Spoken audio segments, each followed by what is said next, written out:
Eh, Dios mío, no me asustes. Sí, Hoy no, es el último Infecto Café del año. Vamos a dar como un receso esta última semana, unas 2 semanas o 3 semanas. Y bueno, para retomar nuevamente el año entrante con todo, miramos a ver si seguimos igual o hacemos algunos cambios. Lo que sí es que de pronto los que estén conectados, si tienen alguna sugerencia en el sentido de qué temas quieren que de pronto nosotros revisemos o aclaremos o algo, ojalá que puedan escribir para de pronto anotar las ideas, para preparar algunas cosas pues el año entrante.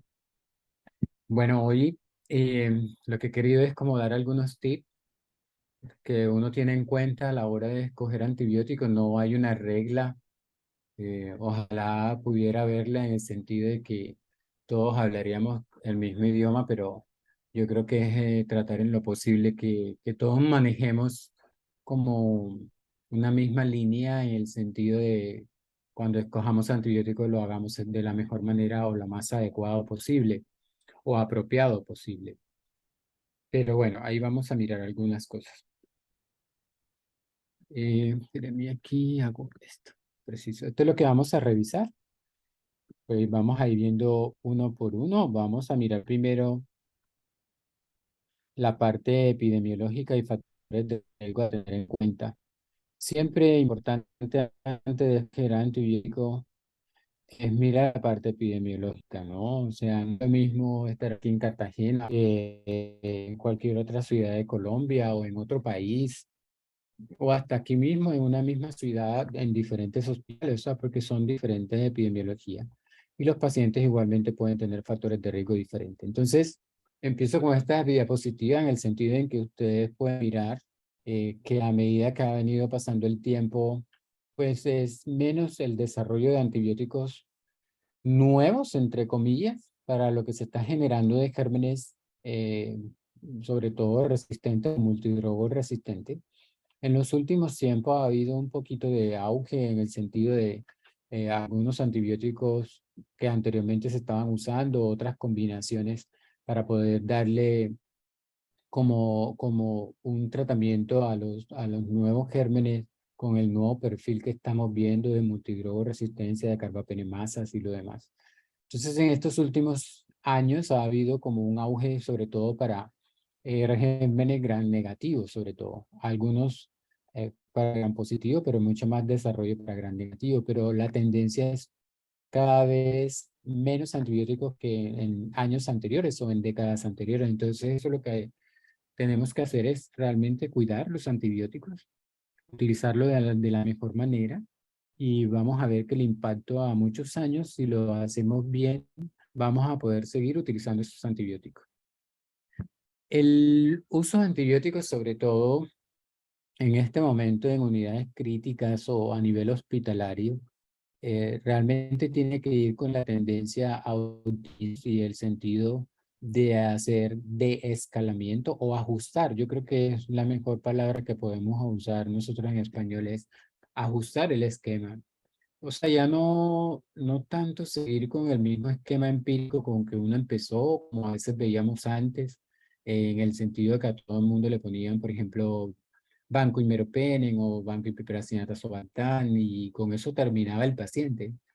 No es así en este momento. La idea es que uno ajuste el esquema antibiótico de acuerdo al germen identificado, de acuerdo al perfil y también de acuerdo a cómo vaya el paciente clínicamente. Entonces, lo que nosotros hacemos primero es hacer una selección de un antibiótico empírico. Siempre es lo primero que hacemos. Por lo general, ahorita tenemos algunos métodos que nos pueden dar la identificación del germen en una forma mucho más temprana, pero no todo el mundo tiene la disposición de esos métodos. Entonces, por lo tanto, vamos a seguir usando antibióticos empíricos siempre en los pacientes. Entonces, ese antibiótico empírico tiene que estar basado en la epidemiología, en los factores de riesgo del paciente, en el foco probable del paciente, en los gérmenes implicados, en la hemodinamia y lo demás. Lo otro importante es que esta selección se haga lo más ajustada posible, o sea, adecuada o apropiada. Lo otro que tenemos que hacer es descalar o ajustar el antibiótico entre las 48 a 72 horas de acuerdo al germen aislado y su perfil. Siempre optimizar las dosis, no utilizar las mismas dosis para todos los pacientes. Eso es de acuerdo al foco infeccioso, al sitio donde está la hemodinamia del paciente y también al antibiótico, a su farmacocinética y farmacodinamia. Y todo esto va a conllevar a un uso racional de los antibióticos. Entonces, para poder optimizar los antibióticos, o sea, una de las cosas claves para poder optimizarlo es tener en cuenta esto, ¿sí? ¿De acuerdo? Siempre mirar al inicio del esquema de antibióticos, de la escogencia del antibiótico. Uno mira que escoge el antibiótico basado, por ejemplo, si hay algunas guías o algunos consensos, también de acuerdo a la epidemiología local. Entonces, por eso muchas veces ustedes me escucharán, bueno, ¿qué dice el consenso? ¿Qué dice la guía? ¿Cómo está el perfil aquí? Aquí nosotros usamos tal antibiótico, en cambio en otro lugar utilizan otras cosas, porque realmente nosotros no tenemos los primeros gérmenes estos, ni esto, sino que tenemos lo otro. Entonces, siempre ajustar la selección del antibiótico basado en eso. Siempre mirar los factores de riesgo del paciente. Siempre pregúntense este paciente qué tipo de paciente es, un paciente inmunocomprometido o no. Es un paciente que tiene dispositivos, es un paciente que tiene algún antecedente que no dé, o sea, esa clave para poder decir este antibiótico sí, este no. ¿Cuáles son los probables gérmenes implicados en este foco infeccioso o la fuente infecciosa que tenga ese paciente? Siempre que haga usted eso y coloque el antibiótico, no deje los antibióticos que duren allí, que pasen todo el tiempo y nadie nos mira, ¿de acuerdo? Nadie se pregunta, bueno, ¿y por qué tiene este antibiótico y no este otro? ¿Y cómo van los cultivos? Siempre haga una evaluación. La evaluación uno la está haciendo entre las 24 a 48 horas de iniciado este tratamiento empírico. Evalúe diariamente a partir de allí todos los datos clínicos del paciente, evalúe y revise los cultivos. No es que no me han reportado los cultivos, no es que tiene que mirar todos los días cómo van los cultivos, si van negativos o van positivos. No que hasta la fecha no nos han dicho nada, eso puede que estén positivos y no nos hayan dicho nada, pero igualmente puede estar negativo, si no tiene que igualmente poder quitar o cambiar un antibiótico. Entonces siempre mirar esto, o si usted utiliza biología molecular, pues mirar cómo se aplican de acuerdo a lo que tengan. Evaluar siempre y actualizar las dosis de acuerdo a la hemodinamia y también de acuerdo a la función renal. Y lo otro que les dije es ajustar el antibiótico de escala, porque esto es lo verdaderamente completo, todo eso es cómo se hace un Starway Sheet de antibiótico. Es decir, dirigir la terapia no, ya no es el concepto de que si yo empecé con Vancomycin, el paciente termina con Vancomycin porque eso fue lo que lo mejoró. Porque yo puedo tener un germen muy sensible a todo y entonces no le van a creer porque le puse Vancomycin y se mejoró, pero el paciente tiene es una Escherichia coli sensible hasta el agua. Sí, eso es lo que tiene. Tienen que creerle igualmente a los cultivos porque ¿para qué entonces los ordenaron? ¿De acuerdo? Entonces, es dirigirse hacia el germen que está aislándose a su perfil. No tengan miedo de escalar y quitar el paciente y ponerle lo que es correcto. Y lo otro es, ya en estos momentos la tendencia es a utilizar terapias cortas, no prolongadas, y ahorita vamos a ver en qué casos es cuando se utilizan terapias prolongadas, pero la tendencia es a terapias cortas. Todo esto es optimización de los antibióticos utilizando también lo que es la farmacocinética y farmacodinámica. Entonces, la terapia empírica siempre tiene que ser apropiada porque si es inapropiada aumenta la mortalidad, acuérdense. ¿Y cómo es apropiada? Apropiado es que yo los antibióticos que escoja o el antibiótico que escoja empíricamente para el inicio de ese proceso, del inicio del tratamiento, de ese proceso infeccioso de ese paciente, realmente sea concordante o que cubra el germen que se aísle en un cultivo. Porque si no, no cubre el germen que sale en un cultivo, el perfil de resistencia es diferente, entonces es inapropiado o inadecuado. Y ahí voy a tener aumento en la mortalidad. Entonces la escogencia de este antibiótico empírico apropiado se ajusta mucho es con base a los patrones de resistencia local, o sea, de tu hospital o de tu ciudad o de tu país. Y todo lo demás siempre es mirar qué patógeno o germen son los más comúnmente asociados de acuerdo al sitio de la infección. Ejemplo, Yo tengo un paciente con una neumonía adquirida en comunidad y resulta que ingresa y los hemocultivos se hacen positivos y nos reportan que es un coco gran positivo. Lo primero que tengo que pensar es un neumococo, no voy a pensar que es un estafilo, o sea, el estafilo es mucho menos frecuente en pulmón que el neumococo, siempre lo voy a pensar. ¿De acuerdo? Es así, o sea, o tengo un paciente con una infección de piel y tejidos blandos severa que está bacterémico y me reportan que tiene unos cocos gram positivos en el hemocultivo. Ahí voy a pensar más en el estafilo, no voy a pensar más en el neumococo, por ejemplo. Entonces, es de acuerdo al sitio de la infección, igualmente pensar en qué patógenos son los más implicados de acuerdo al sitio de la infección. Y lo otro, los factores de riesgo siempre asociados del paciente para tener un germen multidrogo resistente, como por ejemplo haber hospitalizado previamente, haber recibido antibióticos los últimos 3 meses, una cirugía previa, usar dispositivo, tener alguna infección documentada. Entonces eso hace que yo pueda decir a este paciente le tengo que poner este antibiótico empírico y no este.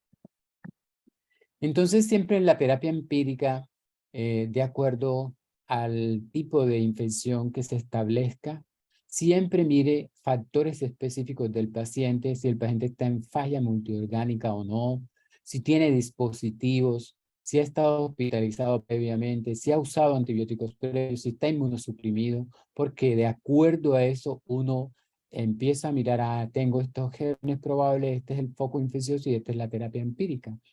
Acuérdense que siempre el antibiótico tiene que ser en una forma adecuada, ¿de acuerdo? Porque si no hay aumento en la mortalidad. Y lo otro, cuando yo realmente no tengo un foco infeccioso definido, tengo que mirar si es más prevalente lo gram negativo, gram positivo, pero igualmente si el paciente tiene algún antecedente, algún aislamiento previo. Acuérdense que en infecciones intraabdominales yo tengo que mirar siempre son los gram negativos entéricos y después mirar otro tipo de gérmenes y que lo más importante en infecciones intraabdominales es el control de foco, que es lo otro que también hay que hacer. Entonces, dentro de los factores de riesgo del paciente a tener en cuenta para que uno diga, este paciente tiene una probable infección por un germen multidrogo resistente, porque muchas veces ponemos y cuando digo ponemos antibióticos de muy amplio espectro, porque el paciente tiene probablemente un germen multidrogo resistente, y uno empieza a preguntar, pero bueno, ¿y cuáles son los factores de riesgo para tener un multidrogo resistente? Entonces, esto, hay pocos estudios en pediatría, hay mucho más en adultos, pero uno lo puede relacionar aquí, por ejemplo, las edades extremas, esa es una posibilidad, pero entre mayor edad siempre hay mayor riesgo, sobre todo en los de tercera edad.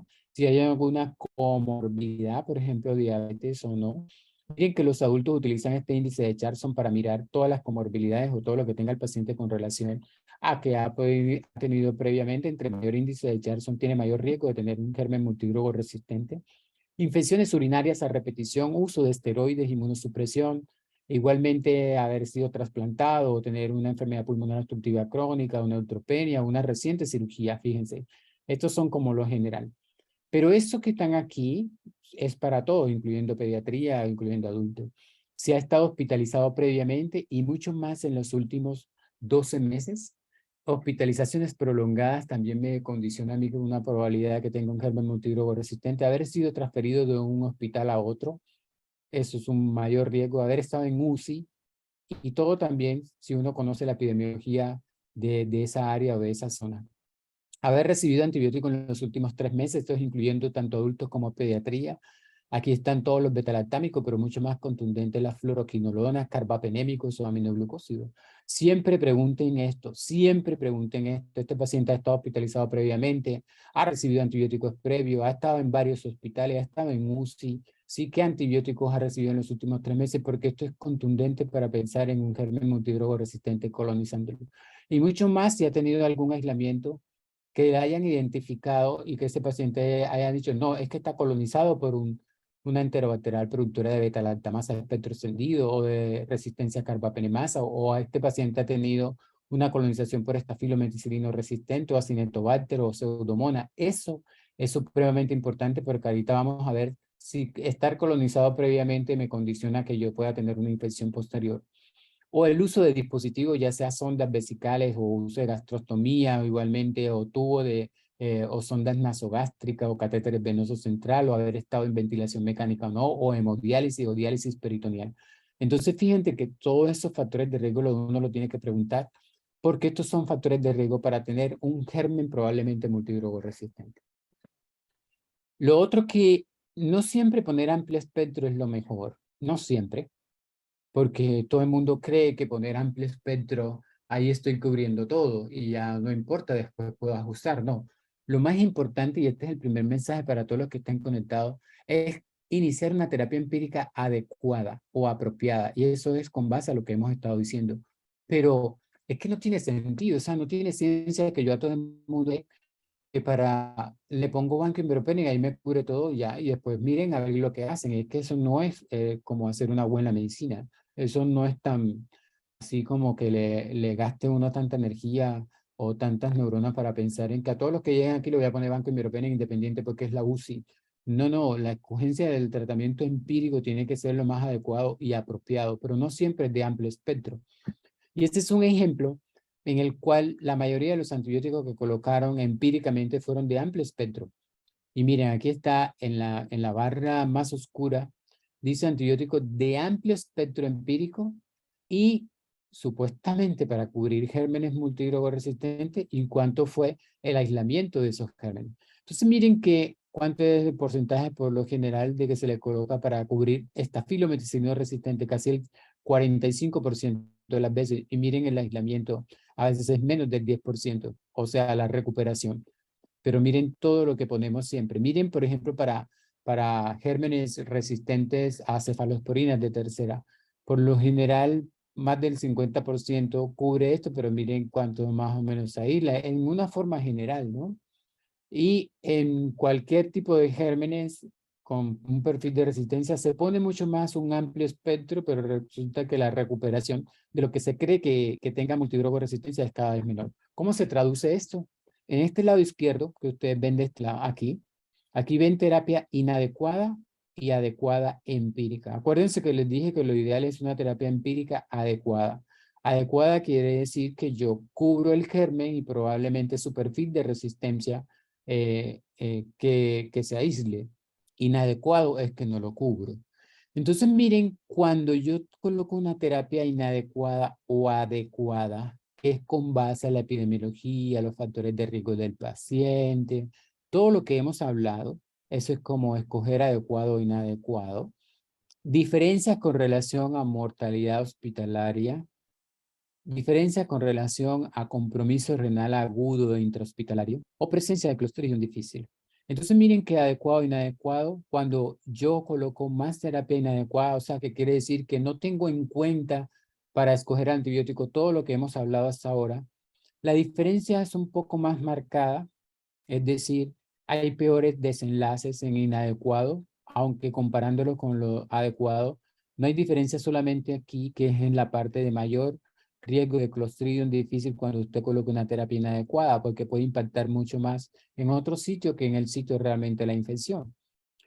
No hay diferencia significativa con relación a muerte hospitalaria o con relación igualmente a compromiso renal agudo, aunque siempre hay un poquito más de presentación en forma inadecuada. Pero cuando uno va a amplio espectro, mírenlo de este lado, o sea, un espectro innecesario versus no innecesario desde el punto de vista de que se escoge bien el antibiótico, pero aquí le pongo, por ejemplo, a todo el mundo le pongo Banco y eso no importa, ¿de acuerdo?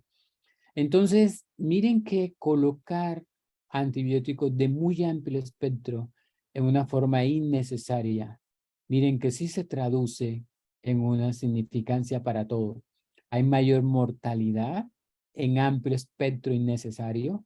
Entonces, no crean que los antibióticos son inofensivos. No crean que entonces uno dice, le pongo banquimiropena y después listo, le ajusto y no hay ningún problema. Sí hay problema. Tengo mayor mortalidad en colocar amplio espectro en una forma innecesaria. Tengo mayor daño renal e intrahospitalario en forma aguda en lo que yo le coloco amplio espectro innecesario y mayor datos desde el punto de vista de Clostridium difícil al que yo le pongo amplio espectro en forma innecesaria. Entonces, colocar antibiótico no es así como así. Entonces, para optimizar mucho más la escogencia del antibiótico, siempre tenga en cuenta la epidemiología local, o sea, la microbiología, su epidemiología, y siempre tenga en cuenta que cuando uno empieza a cambiar algunas cosas, cuando tiene más o menos el 25% de resistencia en ese sitio, uno empieza a decir, bueno, voy a cambiar mi esquema por esto o por lo otro. Siempre tenga en cuenta la fuente de la infección. No es lo mismo el pulmón que el abdomen, que si es asociado a catéter o no, o si es línea igualmente arterial, o si es un compromiso renal, por ejemplo. Tenga en cuenta los gérmenes, si son más gram negativos lo que usted tiene, si son más gram negativos fermentadores o no fermentadores, o si tiene más gram positivo, o si tiene hongos.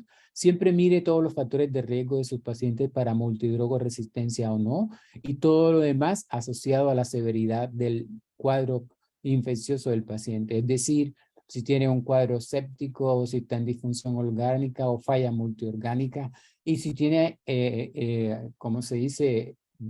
Datos desde el punto de vista de tener evidencia de biomarcadores como por ejemplo procalcitonina. Entonces, ¿cómo se escoge nuevamente? Y esto es reiterativo. Siempre tenga en cuenta la edad del paciente. No es lo mismo un neonato que una embarazada, un paciente de tercera edad, un inmunocomprometido. No es lo mismo. Siempre mire el sitio de la infección. Siempre mire si hay enfermedades concomitantes o no. Si hay uso de dispositivos o no. Antecedentes de infecciones o colonizaciones recientes. Antecedentes de hospitalizaciones recientes. Mire su epidemiología local. Mire si hay uso de antibióticos previo en los últimos 3 meses. Mire el estado de inmunosupresión o de inmunocompromiso del paciente. Entonces, miren que la epidemiología de los factores de riesgo son contundentes a la hora de escoger antibióticos. Ahora, cultivos y biología molecular. Entonces, los cultivos y la biología molecular, sobre todo si usted tiene diagnóstico de biología molecular rápidos o tempranos. Entonces, esta es una herramienta muy útil ahorita para el Estable Sheet de antibiótico, porque podemos tener resultados en horas versus métodos convencionales que pueden irse a 2 días o 3 días. Y realmente utilizar biología molecular ya no es como mirarlo de aquí a la luna, es que es algo fundamental para el Estable Sheet o el PROA de los antibióticos. ¿Por qué? Porque es que usted va a ajustar antibióticos muy rápidamente, va a poder decidir medidas de aislamiento no con un paciente, y son realmente herramientas o intervenciones coste efectivas, y eso está completamente demostrado. Entonces, la biología molecular es fundamental. Pero lo más importante para uno tener unos buenos cultivos y la parte de biología molecular es tomar unas muy buenas muestras, y sobre todo los hemocultivos. Entonces, en esta guía de microbiología de 2018 se resumen muchos, pero muchos datos de cómo se toman las muestras en los diferentes escenarios. Cómo se toman las muestras de orina, cómo se toman las muestras de sangre para los hemocultivos, si tiene catéter o no, si es en el mismo momento, si es en el mismo sitio, si es en sitios diferentes, qué cantidad, si las secreciones externas tienen valor o no tienen valor, si es de tejido o no, si es en hueso o no, si es líquido cefalorraquídeo, o sea, cómo se toman las muestras y cómo se procesan las muestras. Entonces, un ejemplo de los hemocultivos, siempre hay que tener en cuenta el volumen de los hemocultivos. Y esta guía te pone aquí el peso del paciente. Yo sé que hay otras estrategias para coger el volumen de los hemocultivos, pero aquí te pone el peso del paciente y la posibilidad o la probabilidad de cuánto volumen tienes que recoger para ese paciente.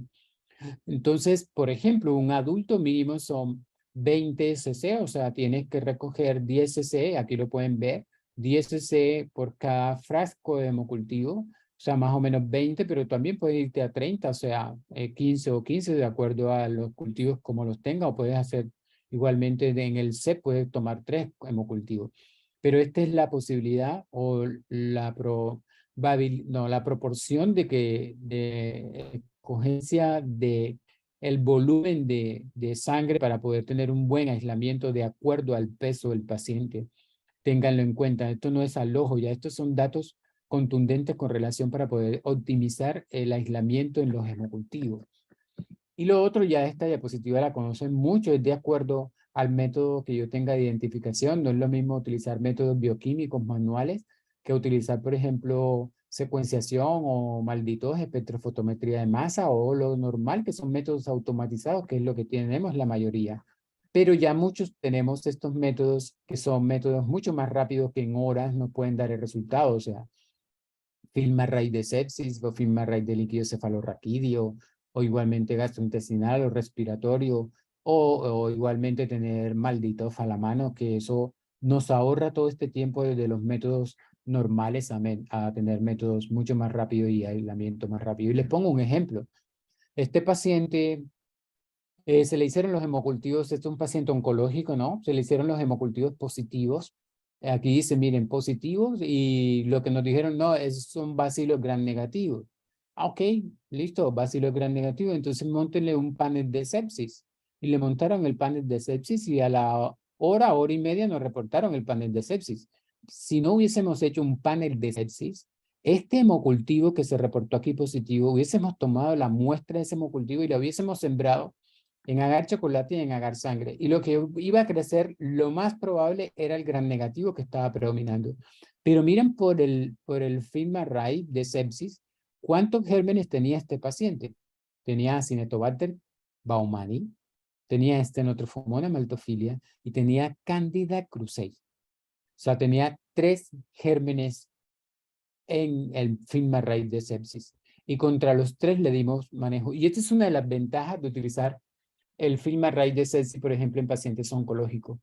Porque igual si yo tomo la muestra de ese hemocultivo que se dice positivo y lo siembro, créanme que lo que va a seleccionar es un solo germen. Hubiese crecido el Acinetobacter, hubiese crecido solamente la Stenotrophomonas y los demás no. ¿Por qué? Porque así es como se hacen los métodos desde el punto de vista microbiológico. Uno escoge la cepa que está más predominante y la va seleccionando hasta tener un aislamiento, porque igualmente, uno piensa que es un solo germen y los demás pueden ser contaminantes. Resulta que es un paciente oncológico con 3 gérmenes diferentes. Y miren, y esta cándida. Entonces usted le podía haber dado tratamiento para lo que nos hubiesen reportado y resulta que el paciente no, de pronto no iba a ir mejor, iba a seguir febril y usted empezaba a especular, entonces ya estoy cubriendo gran negativo, entonces si sigue febril tengo que cubrir para hongos o igualmente para coco gran positivo y así sucesivamente. Pero miren que en el mismo momento tenía 3 gérmenes a la vez. Y los hemocultivos solamente reportaron Acinetobacter, no reportaron ni Stenotrophomonas ni Candida krusei en el antibiograma. O por ejemplo, tener este otro panel de sepsis rápidamente en un paciente que tenía una meningitis y estaba bacterémico. Y miren el panel de sepsis lo que nos reportó igualmente un neumococo. Entonces, es mucho más rápido uno poder tener una identificación y poder definir terapias antibióticas. O posteriormente el reporte, ya saben que el antibiograma siempre va a ser fundamental porque el film array nos puede dar aquí, como ustedes lo pueden ver acá arriba, los datos moleculares de resistencia, pero siempre va a ser importante tener el dato de antibiograma de los hemocultivos para poder determinar el perfil y saber escoger más o menos también cómo poder ajustar los antibióticos posteriormente. Entonces esto tampoco se va a dejar, pero esto nos lo van a reportar 3 días o máximo 4 días después del aislamiento. Entonces, los cultivos y la biología molecular ha cambiado también nuestro panorama de abordar a los pacientes desde el punto de vista de la escogencia del antibiótico. Entonces ya los antibióticos empíricos ya no están durando tanto tiempo, 48, 72 horas, sino que realmente estamos teniendo tiempos mucho más cortos utilizando biología molecular en donde se esté utilizando en una forma adecuada. Procalcitonina. Ok, la procalcitonina realmente hay que tener en cuenta para lo que se está usando en este momento en casi la mayoría de todos los escenarios, que es para poder reducir el tiempo de los antibióticos. Pero en muchos escenarios se utiliza como para diagnosticar infección y realmente no es tan contundente los datos que hay. Ahorita les voy a mostrar. Entonces, lo que más importante, el uso de la procalcitonina, aunque ustedes van a encontrar muchos artículos para los cuales se usa, pero lo más importante del uso de la procalcitonina es para la duración de la terapia, es decir, para disminuir los días de antibiótico. Esta es la finalidad en este momento desde el punto de vista infeccioso, disminuir los días de antibiótico. Es decir, parar el uso de antibiótico cuando yo tengo una procalcitonina, que ahorita vamos a mirar en qué.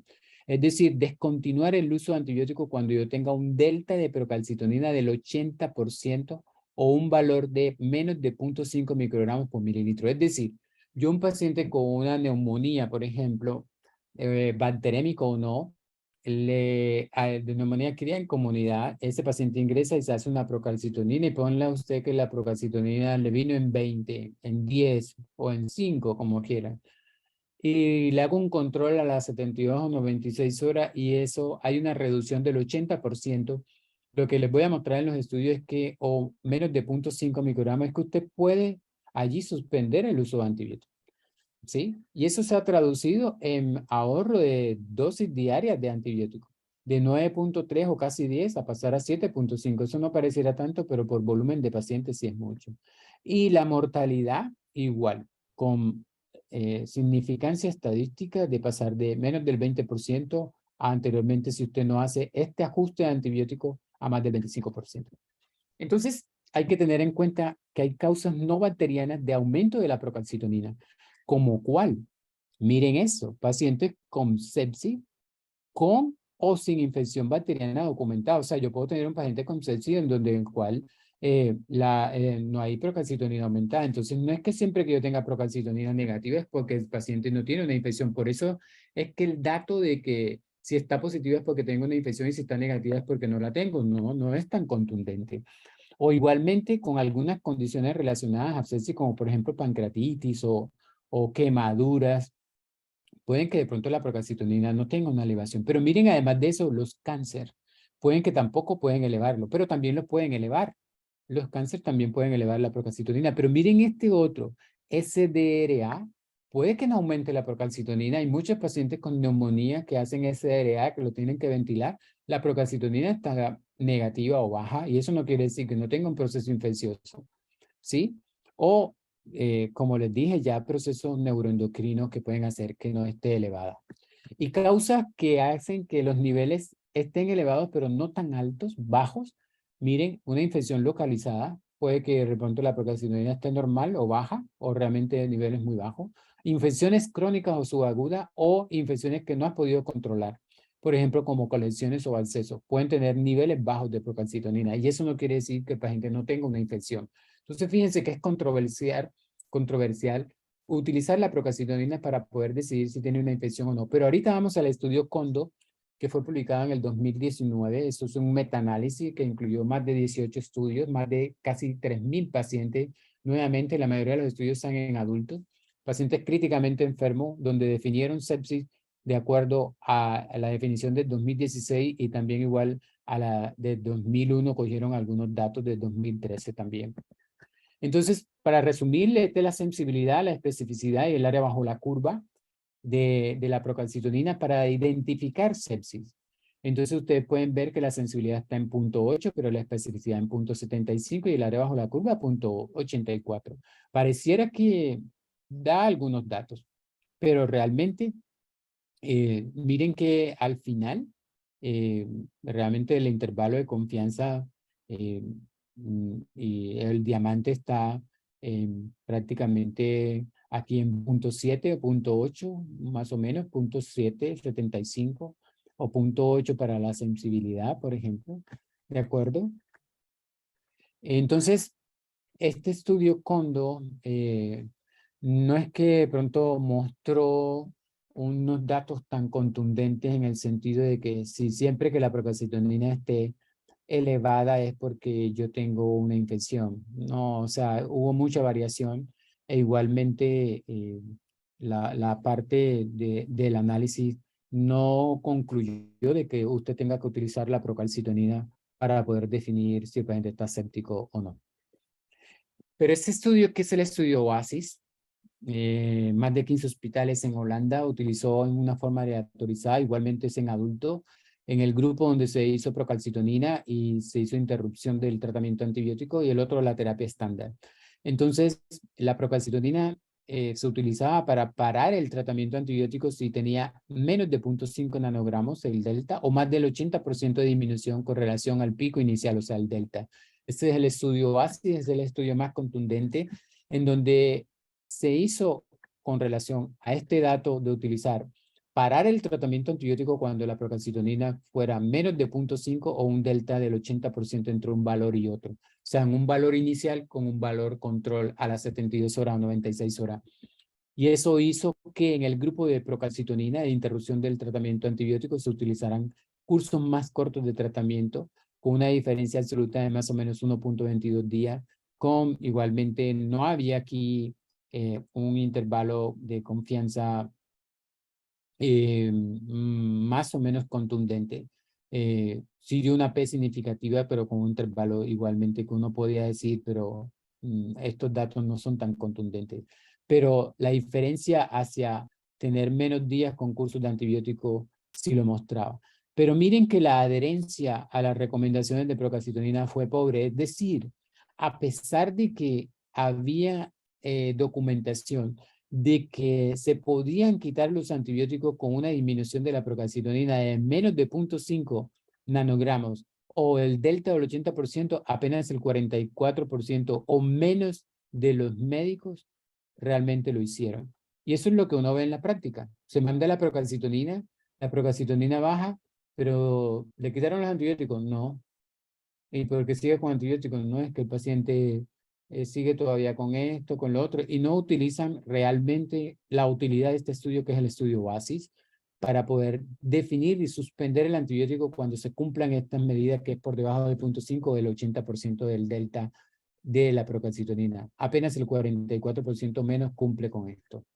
Sin embargo, este estudio sí mostró disminución en la mortalidad por todas las causas a 28 días. Miren, 19.6% versus 25% en el grupo de que se utilizó procalcitonina versus la terapia estándar. Y a un año post aleatorización, miren que 35% versus 41% de mortalidad. Entonces, sí hay una reducción de la mortalidad utilizando la procalcitonina para reducir el tratamiento antibiótico de acuerdo a los datos que les dije anteriormente. Y ese es el estudio PAS. El estudio PAS utilizó la procalcitonina, como se hace muchas veces en algunos escenarios, en el cual el paciente llega mal, le hacen una procalcitonina y la procalcitonina está negativa, ¿no? Le colocan los antibióticos, resulta que el paciente sigue mal y le hacen un control y la procalcitonina, en vez de estar igual o menor, está más elevada.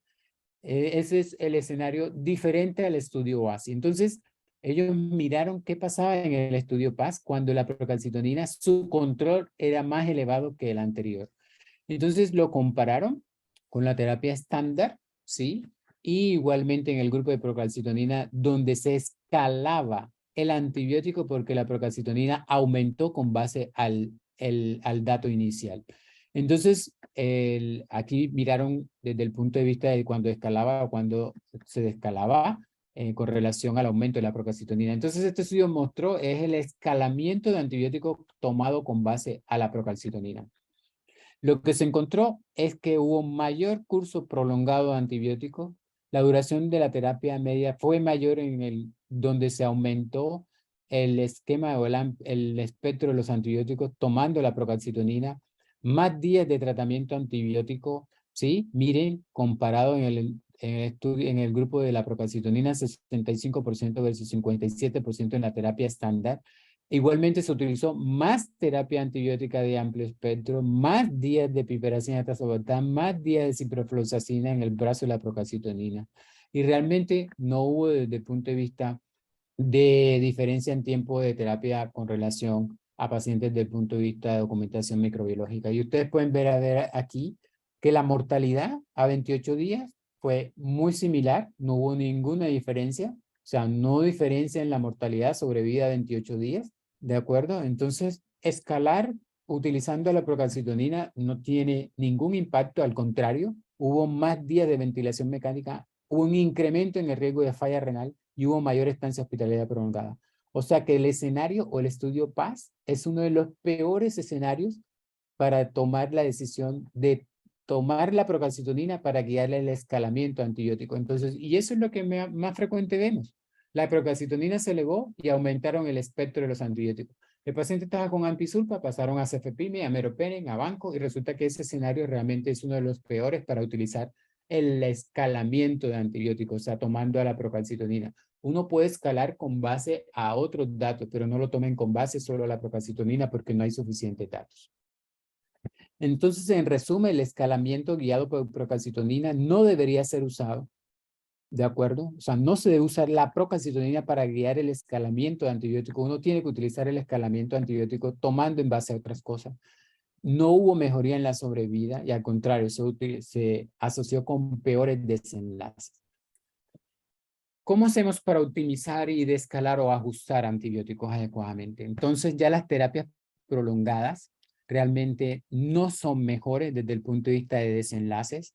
Hay un aumento en el riesgo de infecciones por gérmenes multidrogoresistentes, por eso se están abandonando las terapias prolongadas.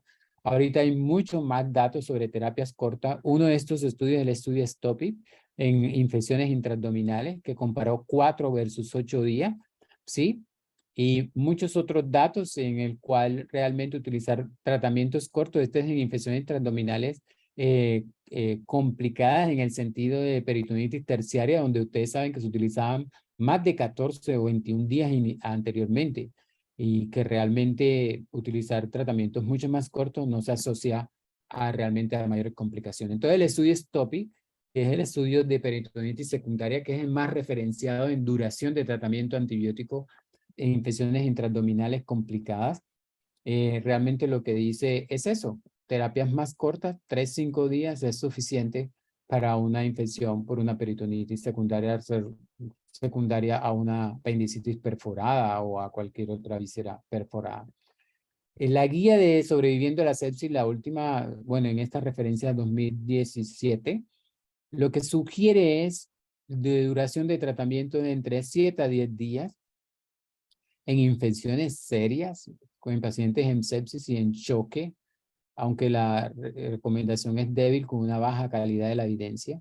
Y lo que sugiere de tratamientos cortos es en aquellos pacientes donde realmente usted no puede tener un buen control del foco o de la infección. O sea, usted, por ejemplo, tiene una infección intraabdominal con abscesos residuales, el cual no ha podido controlar, o tiene una infección pulmonar, el cual tiene un absceso o no ha podido controlar, o una infección de piel y tejido blando o una osteomelitis, y no ha podido controlar el foco, o una bacteremia que sea una bacteremia prolongada y no ha podido controlar la bacteremia. Entonces, hasta que usted no tenga un buen control de foco, usted tiene que seguir con este tratamiento prolongado. ¿De acuerdo? Entonces, aquí en estas infecciones que son más o menos que tengan que depender el control de foco es donde uno podría utilizar tratamientos prolongados, pero la mayoría van entre 7 días o menos ya tratamientos antibióticos. Entonces, la sugerencia es ir hacia tratamientos más cortos, ¿sí? Siempre y cuando realmente el paciente haya hecho una buena resolución de clínica de su proceso entre las primeras 48 a 72 horas, un buen control de la fuente, sobre todo infección intraabdominal o urinaria, retiro de catéteres, por ejemplo, ¿sí? Entonces usted puede dar tratamientos cortos. La misma guía de sobreviviendo a la sepsis lo menciona. Entonces, ajustar antibiótico o descalar o parar la terapia empírica, siempre hay que hacer una muy buena evaluación clínica diaria del paciente, revisar los cultivos completamente todos los días. Esta es una referencia igualmente en adultos, en pacientes en UCI, con relación a infecciones intraabdominales o infecciones urinarias pulmonares, en donde miren que ajustar, o sea, ajustar la terapia o descalar se asoció con menos mortalidad que cuando no se hace el descalamiento, el ajuste, para todo tipo de infección intraabdominales, urinarias o pulmonares. Y eso va de la mano. Cuando usted ajusta, también hace terapias cortas y eso reduce costos, igualmente menos eventos adversos a nivel farmacológico. Entonces, este es un muy buen artículo que les sugiero que salió aquí en esta publicación de Antibiotics de 2022, en donde usted puede tener un paciente con una infección severa, en donde usted puede que el paciente se asocie a choque o no, en donde puede que no conozca la fuente, es desconocida la fuente de la infección, o puede que la conozca, eso depende, por eso la evaluación previa al paciente, en donde utilice el examen físico datos que le puedan orientar hacia la escogencia de antibiótico o que tenga alguna imagen y usted empieza un antibiótico, ¿sí? ¿Basado en qué? En todos estos datos, pero también en que si el paciente tiene factores de riesgo para multidrogo resistente o no, ¿sí? Entonces aquí escoge la probabilidad antibiótica empírica, toma las muestras de hemocultivo, eso lo puede hacer en el primer día, ¿de acuerdo? Porque el paciente puede estar en un estado de sepsis o choque. Y mire que sigue evaluando, miren que aquí van pasando los días. Entonces coge el antibiótico probable con base a lo que hemos dicho ya, toma los hemocultivos y si le dicen que los hemocultivos están positivos, entonces miren qué posibilidad es, si es un bacilo gram negativo, si es un coco gram positivo, si es hongo, y aquí usted puede dirigir la terapia, ¿sí? Dirigir la terapia. Si hay algo que tenga que hacer control de foco, haga el control de foco porque va a ayudar a esto a descalar rápidamente. ¿Sí? Si tenía una combinación de antibiótico, entonces ya con el aislamiento específico dirige la terapia, mire cuál especie de gérmenes le está reportando, si tiene un perfil de resistencia, si es multidrogo resistente, mire el antibiograma y ajuste todo. Entonces todo lo va haciendo más o menos entre 2 a 4 días de eso. Y cuando usted ajusta todo, entonces mira el progreso clínico del paciente todos los días. Si tiene biomarcadores, utilícelos. Si no, ajuste la dosis del antibiótico con base a qué?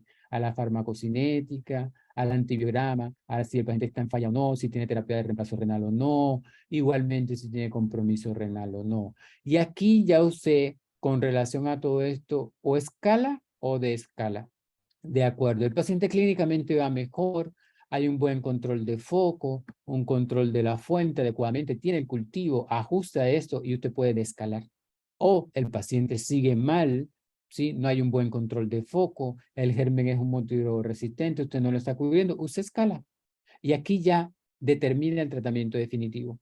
Y aquí hace lo siguiente, ¿sí? Que es igualmente minimizar la duración del antibiótico, ya no con tratamientos prolongados, pero todo va asociado a control de foco, ajustar el tratamiento antibiótico con base a la hemodinamia del paciente, con base al germen, y usted está definiendo en 7 días, que realmente ese es casi el número mágico de duración de días de antibiótico. Lo puede prolongar si el paciente no hay un buen control de foco o el paciente sigue mal, ¿de acuerdo? Y aquí para los antibióticos, entonces uno tiene que ir todos los días evaluando todo lo que tiene para ajustar una terapia lo más corta posible. Y todo eso siempre asociado a la lectura interpretada antibiograma y igualmente a la epidemiología local. Todo eso ajustado a la epidemiología local. Entonces, ¿el cultivo ayuda a descalar? Sí. Entonces, si usted inició con un espectro amplio, por ejemplo, con un carbapenémico, pero resulta que le reportaron que no era Pseudomonas aeruginosa, pero sí una enterobacteria productora de ble, ¿de acuerdo? Por ejemplo, de ble, usted puede descalar de meropenem a ertapenem, por ejemplo, o de meropenem a un aminoglucósido, o ertapenem, dependiendo de la fuente, ¿no? O si es una KPC, por ejemplo, es una enterobacteria, pero es una KPC, ¿sí? Entonces, ajuste la terapia antibiótica, ya sabe que no le va a servir el carbapenémico, tiene que irse a otro tipo de antibiótico. Y miren que si el paciente o está bacterémico o tiene una infección urinaria complicada, si le aislaron que no tenía una pseudomonas, sino una enterobacteria productora de ble, usted lo puede escalar al ertapenem. No tiene por qué seguir con el meropenem porque no es pseudomonas, es una enterobacterial productora de ble. Entonces siga con ertapenem, que es una opción. Pero si el paciente no tiene ni bacteremia, sino que tiene una infección de piel y tejido blando, también puede escalar al ertapenem o puede utilizar tigecyclina o trimethoprim sulfa en el caso que tengamos nosotros. Entonces, además de que cómo se descalar el espectro es eso. Yo pasar de un amplio espectro a un espectro dirigido. Pero también descalar o ajustar antibióticos es reducir el número de antibióticos. Yo empecé con 2 antibióticos, ejemplo, banco y meropenem, y resulta que me reportaron que era una enterobacterial o un gran negativo. Quito la vancomicina y sigo con el cubrimiento enterobacterial. Entonces, si uno empezó, por ejemplo, aquí el ejemplo que está es un antibiótico antiseudomona y aminoglucósido, que eso ya esta combinación no se debiera usar, pero el cultivo mostró una pseudomonas multisensible, listo, se suspende esa terapia combinada y usted sigue con cualquiera de las dos, ¿sí? O si inició una terapia combinada porque creía que era una bacteremia asociada al catéter, por ejemplo, y empezó utilizando vancomicina, pero resulta que con cefepime o con meropenem o con pictazo o con lo que quieran, aunque pictazo y vancomicina tampoco es una combinación ya adecuada, pero resulta que le reportaron que era un Staph aureus sensible.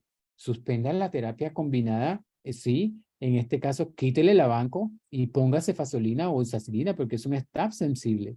Entonces, fíjense que ajustar o descalar es dirigir el espectro, pero también reducir el número de antibióticos. Ya uno no tiene por qué seguir con el mismo doble antibiótico combinado.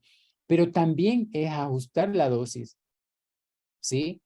Ajustar dosis de antibiótico, ¿sí? De acuerdo a lo que está reportado. Entonces, si yo estaba utilizando, por ejemplo, porque muchas veces vemos esto, sobre todo en adultos, ¿no? 2 gramos cada 8 horas de cefepime, que uno lo utiliza, o dosis muy alta en pediatría de cefepime cuando tengamos una pseudomona con unos MIC muy altos, por ejemplo, en pulmón o bacteremia, entonces utilizan dosis muy altas. Pero si resulta que me reportaron que tenía era una beta-lactamasa espectro extendido o la MIC era muy buena, no tengo por qué seguir con dosis alta, ajusto la dosis, ¿sí? Y lo otro es en enterobacterial resistente a carbapenémico, uno se utiliza dosis máximas de antibiótico y ojalá en infusión prolongada. El tiempo de tratamiento, le hemos hablado, el consenso actual es a reducir el uso de antibiótico. Si el paciente tiene mejoría, por ejemplo, en 48 a 72 horas de su cuadro clínico, por lo general es dejar el antibiótico 48 horas más y suspender, es decir, completar 5 a 7 días máximo. Eso es en la mayoría de las veces. En bacteremia hay algunas cosas que ya hemos hablado, por ejemplo, en bacilos gram negativos no fermentadores, como lo pueden ver ustedes aquí, bacilos gram negativos no fermentadores como Pseudomonas aeruginosa o Staph aureus. Todavía la literatura no soporta cursos tan cortos como 5 o 7 días, sino 10, 14 días, Pseudomonas y Estafilo. Pero para todo lo demás, ya sean infecciones intraabdominales, infección de piel de tejido blando, neumonía nosocomial o neumonía social ventilador o bacteremia, 5 o 7 días, 7 días es lo que estamos manejando. La falla, como pongo aquí, es que muchas veces no se toman cultivos, no tenemos el aislamiento, no tenemos el perfil, y entonces mucho de lo que hemos hablado no se puede hacer. Entonces, usted sin cultivo y sin aislamiento del germen y sin perfil, no puede hacer nada, porque está manejando los pacientes a ciegas totalmente. Entonces, esa es la importancia de tener cultivos. Esto es un balance.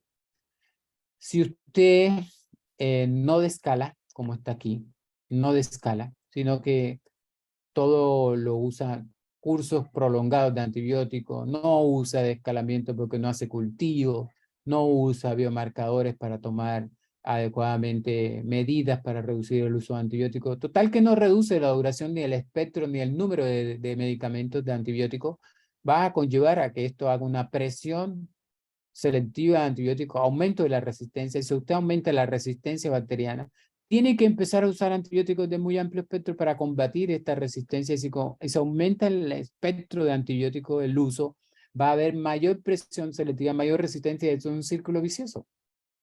Mayor presión selectiva, mayor resistencia, mayor uso de antibióticos, y así sucesivamente. Entonces, la importancia de descalar y ajustar para quitar ese círculo.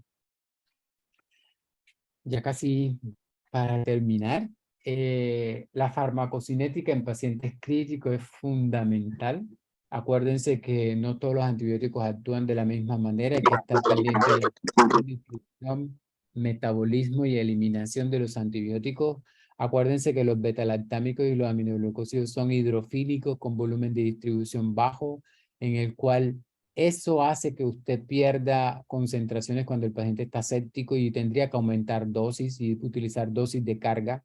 Entonces, por eso siempre a estos antibióticos dar dosis altas de antibióticos en este tipo de escenario o igualmente en este otro donde usted sabe que puede haber aumento del volumen de distribución, por ejemplo, ¿sí? Pacientes con ascitis, pacientes que igualmente tienen un estado crítico o están edematizados o igualmente hay hipoalbuminemia. Esto también va a alterar la farmacocinética de estos antibióticos. ¿Qué incrementa la eliminación de estos antibióticos? El abuso de drogas intravenosas, quemaduras o pacientes con un estado hiperdinámico asociado a sepsis. El uso de dopamina y dobuta también aumenta la eliminación de los antibióticos que ya les acabo de decir, con volumen de distribución bajo. Entonces, uno tiene que tener en cuenta eso.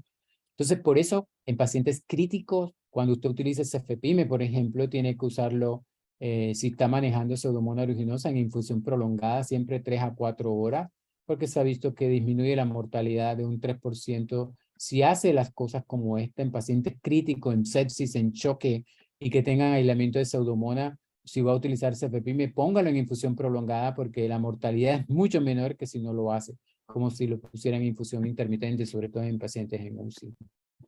Entonces, hay que hacer un ajuste de las dosis de los antibióticos con base a la hemodinamia del paciente porque subdosificar al paciente, eso conlleva el aumento de la resistencia y es lo que muchas veces vemos, es que el paciente tiene un compromiso renal e inmediatamente desde el primer día, desde la primera dosis del antibiótico, le ponen dosis subóptima y si usted le pone dosis subóptima no va a poder controlar el foco a nivel bacteriano de ese germen y el paciente o se va a morir por la infección, ¿de acuerdo? O usted va a aumentar resistencia porque tiene una dosis subóptima para combatir ese inóculo.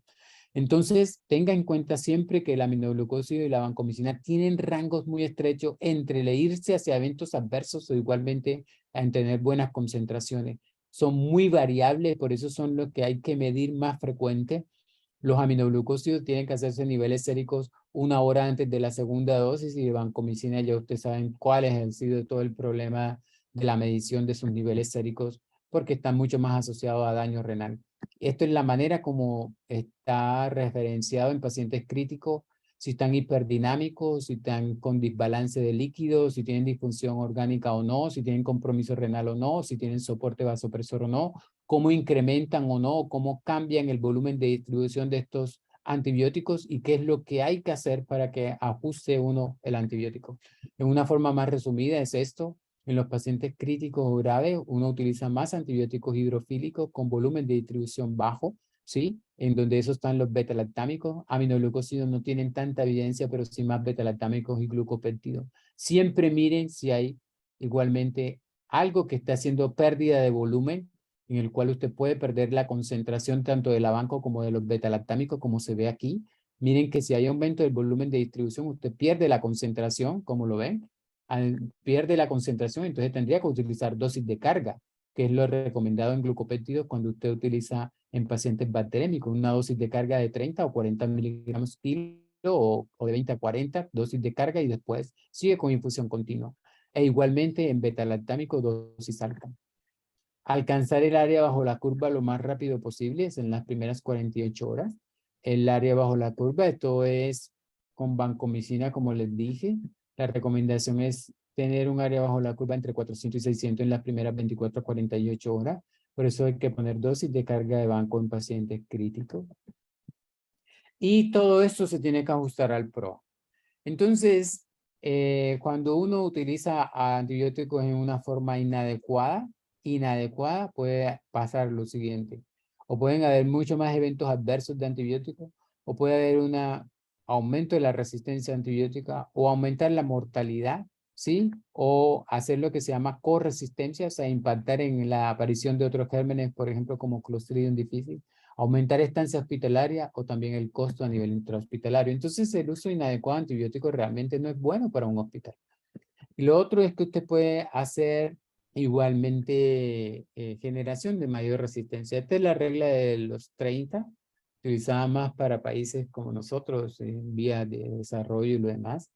Es decir, tener en cuenta lo siguiente, y esto está mucho más documentado en países de bajos o medianos ingresos. Es decir, casi el 30% de los pacientes que están hospitalizados en algún momento han recibido antibióticos. Más del 30% de los antibióticos prescritos han sido en forma inadecuada. Más o menos el 30% de los antibióticos se utilizan en profilaxis quirúrgica son en forma inadecuada. Alrededor del 30% de lo que se gasta en farmacia es de antibióticos. Entonces esta regla del 30 es mucho más aplicada en nuestro país y la tenemos que eliminar. El Esterwechio, el PROA de antibióticos, realmente lo que tenemos que hacer es una retroalimentación día a día de lo que tenemos. Hay que hacer unas restricciones de formulaciones algunas veces, porque si no, realmente esto se sale de control. Siempre tener guías clínicas o consenso. Educar todos los días para que se pueda establecer esto del PROA. Y lo otro, siempre reevalúe siempre reevalúe el uso de antibióticos entre las 48 y 72 horas. Siempre. Lo otro es que ya terapias más cortas de antibióticos traducidos a disminución. Bueno, esto es para decirle que lo otro es que los pacientes que están colonizados, sobre todo con gérmenes multidrogo resistentes, tienen más chance, como ustedes lo ven aquí, pacientes colonizados con enterobacteriales resistentes a carbapenémico, por eso hay que empezar a hacer rastreo de esto, están más asociados a desarrollar una infección, ¿de acuerdo?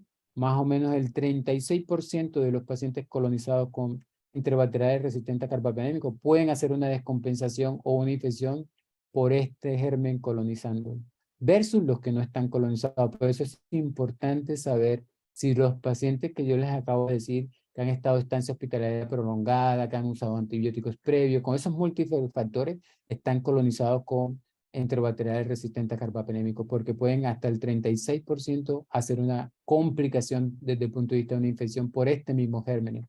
No así si no están colonizados. Entonces, ya para resumirle todo, ¿cómo escoger el antibiótico adecuadamente? Estratifique a su paciente, estratifique la infección. No es lo mismo tener un paciente con una infección localizada, o aséptico, en choque o en disfunción orgánica. No es lo mismo tener factores de riesgo para multidrogo resistente que no tenerlo. Evalúe siempre la severidad de la infección. No es lo mismo un paciente con sepsis, en choque o en disfunción o solamente bacteremia, ¿sí? Porque de acuerdo a eso puede haber más falla terapéutica, aumento de la mortalidad. Importante los factores de riesgo del paciente para considerar si hay multidrogo resistente o no. Y lo anterior le permite a uno utilizar terapias apropiadas en una forma más justa, evita el cubrimiento de amplio espectro, ¿sí? Y disminuye lo que es la presión selectiva.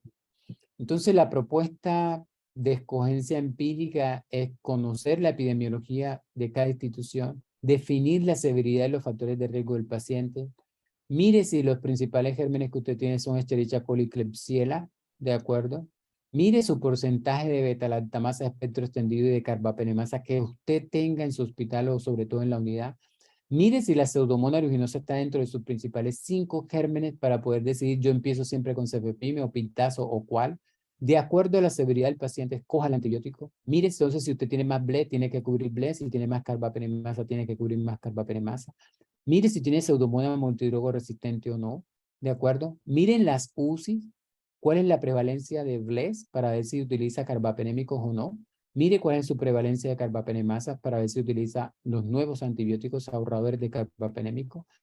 Mire si no hay, o si es menos del 10% de los gérmenes que usted tiene que produzcan carbapenemasa, para así entonces decir, yo no puedo estar utilizando tantas cestazidima y Bactam, pero ahora sí tengo que utilizarlo porque tengo más del 10%. Pero mire cuánto de porcentaje de BLE tiene para saber si utiliza más carbapenémico o no.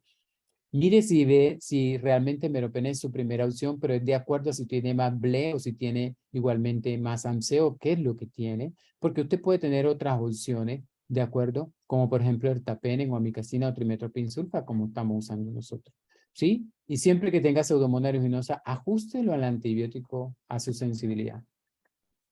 Entonces, en conclusión, esta es la última diapositiva. Todo esto tiene que tener un apoyo administrativo y económico porque por muchas palabras que uno dé, pero si no se establecen las conductas que uno dice o hace o no tiene un apoyo administrativo, esto se va al piso.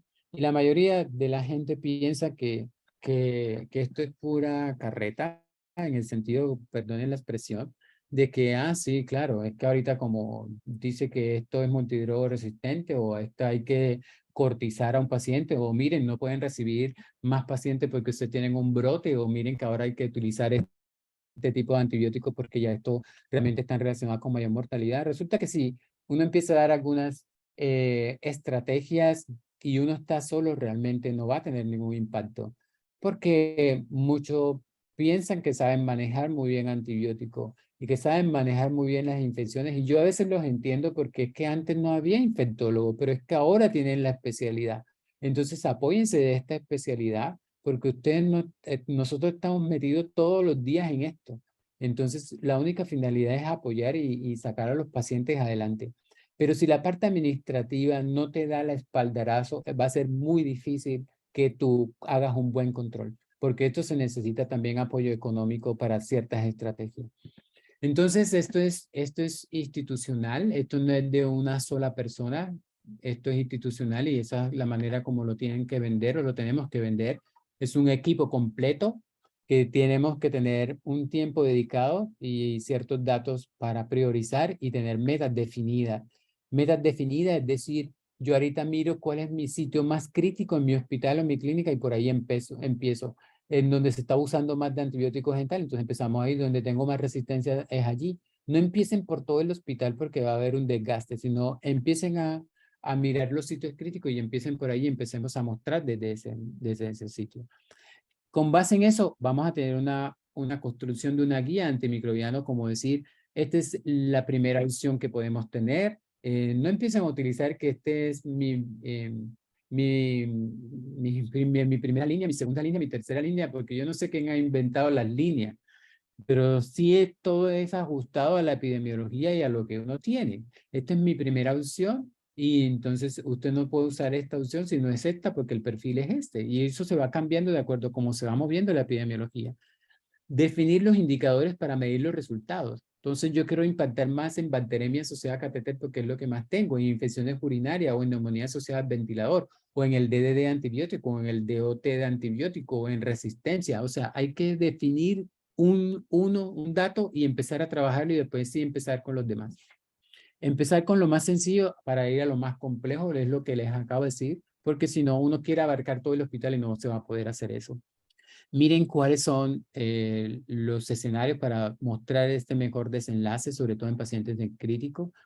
Entonces, realmente la escogencia de antibiótico apropiado es lo mejor. El tratamiento empírico dirigido es lo mejor, ¿de acuerdo? Debe ser lo más cercano al germen sospechado, pero con todo lo que les dije, causante de la infección probable, para así evitar el amplio espectro. El amplio espectro es para darle tranquilidad al médico y realmente es el esquema de los fines de semana y de las noches de mucha gente. Evaluar siempre a las 48-72 horas, en lo posible tener un diagnóstico molecular que nos apoye y ya saben que la duración de los antibióticos cada vez es mucho más corta. Ok, yo creo que esa es la última diapositiva. No sé si hay alguna pregunta. Yo sé que nos pasamos del tiempo, pero bueno, eso era lo que les quería compartir hoy. Si me están escuchando, ¿verdad? Sí, sí, aquí estamos atentos, atentos a esta excelente charla, de verdad que como siempre excelente, es de gran aporte pues para el ejercicio de diario que todos hacemos en las instituciones donde laboramos. Creo que cada diapositiva que mostraste, cada información es de gran valor y de verdad que muchísimas gracias. Yo creo que alguien va a hacer una pregunta. Mario Peña, no sé si quiere participar. Creo que veo que abrió el Sí, micrófono. aunque termino con esta, yo creo que esa es la última. Hágase siempre estas preguntas. ¿Qué paciente tengo enfrente? Si es una embarazada, si es un lactante, si es un recién nacido, si es un escolar, si es un paciente de tercera edad, siempre hágase esas preguntas. ¿Dónde está el probable foco? Es decir, no tengo foco evidente, es tejido blando, es sistema nervioso, es cardiovascular, es osteoarticular, es renal, es pulmonar, y qué germen probablemente está implicado. E igualmente la estabilidad del paciente, no es mismo un paciente en UCI que estar en una sala de hospitalización o estar recibiendo terapia de soporte vasopresor o está en una forma ambulatoria. Entonces, eso es un apoyo para que uno pueda escoger un mejor antibiótico. Listo, ahora sí, preguntas. ¿Quién dijo que tenía una pregunta? No, Dicen que se escucha me entrecortada. pareció ver que alguien tenía el micrófono abierto que iba a preguntar, pero parece que no. Parece que todo quedó bastante claro. Oh, no. O no se Oh, entendió no. nada. No, no, todo quedó claro, todo quedó claro. Eso es de todos los días, créanme, no hay que bajar la guardia porque hay mucha gente que cree que esto no existe y que nosotros nos inventamos cosas y que primero están los pacientes, pero realmente lo que se viene después de varios años de utilizar mal los antibióticos es realmente una catástrofe. Si uno quiere tener un buen desenlace a 5 años o 10 años, es empezar a utilizar bien los antibióticos desde un principio.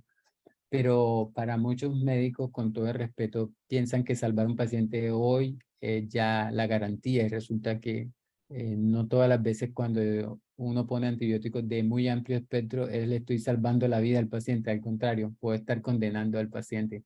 Entonces ese concepto ya tiene que empezar a cambiar. Entonces utilizar antibióticos en una forma mucho más dirigida a lo que realmente tiene el paciente, porque después las complicaciones van a ser peor. Bueno, parece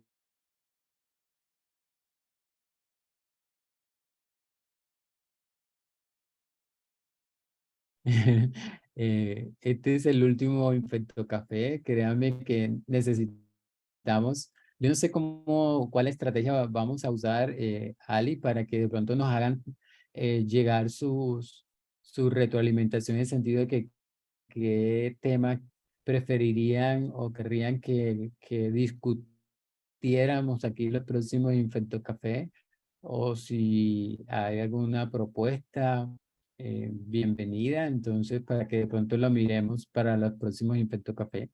Si no hay ninguna intervención o pregunta, pues bueno, si no, todos una feliz Navidad y un próspero año. Yo sé que el año entrante vamos a venir mucho más recargados y a los que les haya servido toda esta parte de Infecto Café, pues de verdad lo hemos hecho como con el mayor de los gustos. Ok, yo Hola, acabo buenas de... noches. Ah, ahí está Lore. Dale, Lore, Lore, hola. adelante. Hola, ¿cómo están todos? Bueno, primero que todo, pues felicitar al profe, al doctor Coronel. La verdad es que ha sido una magnífica presentación. La información creo que ha sido bastante clara y yo creo que esto es un proceso que, bueno, hay que tomar la decisión de iniciarlo en las instituciones donde estamos, sobre todo, como dice el doctor Coronel, para ver el impacto tanto a corto como a mediano, pero sobre todo a largo plazo.